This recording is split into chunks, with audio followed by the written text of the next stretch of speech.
People love blood when it's not their own. But tavern brawls are boring, and wars never have good seating. Thus, the famed fighting pits of Marine opened shortly after the city's own founding.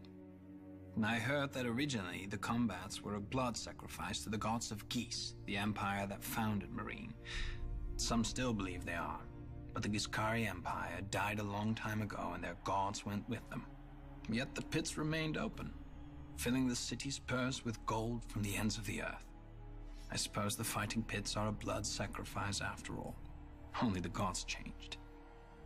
In the pits, slaves fought each other to the death for fame and glory.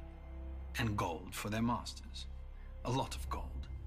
Enough for the masters to invest in rigorous training.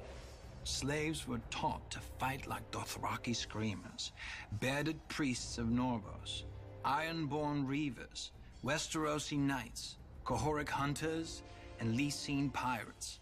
Whatever would excite a crowd. After all, everyone wants to know who is the best. And, of course, who isn't. For the crowds don't come only to see men fight well.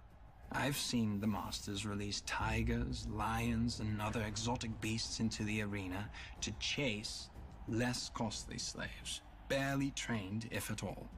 A whore once told me of an amusement in one of the less prestigious pits. One boy was rolled in honey, one in blood, and one in rotting fish.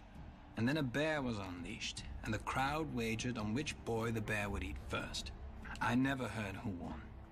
Then again, it was obvious. The masters. Did such stories worry me? Of course not. I could fight, and for a good fighter, life was luxurious. Thousands of people chanted his name when he stepped into the pits. He would eat the choicest meats, drink the finest wines, and sleep on exotic furs. Often not alone. Women would fling themselves at him or sneak into his chambers to wait for him after a fight. Foreign princesses, priestesses, and even the wives and wayward daughters of masters. He never had to fear punishment. For a great fighter could be worth 300,000 honors. Another wife was always cheaper.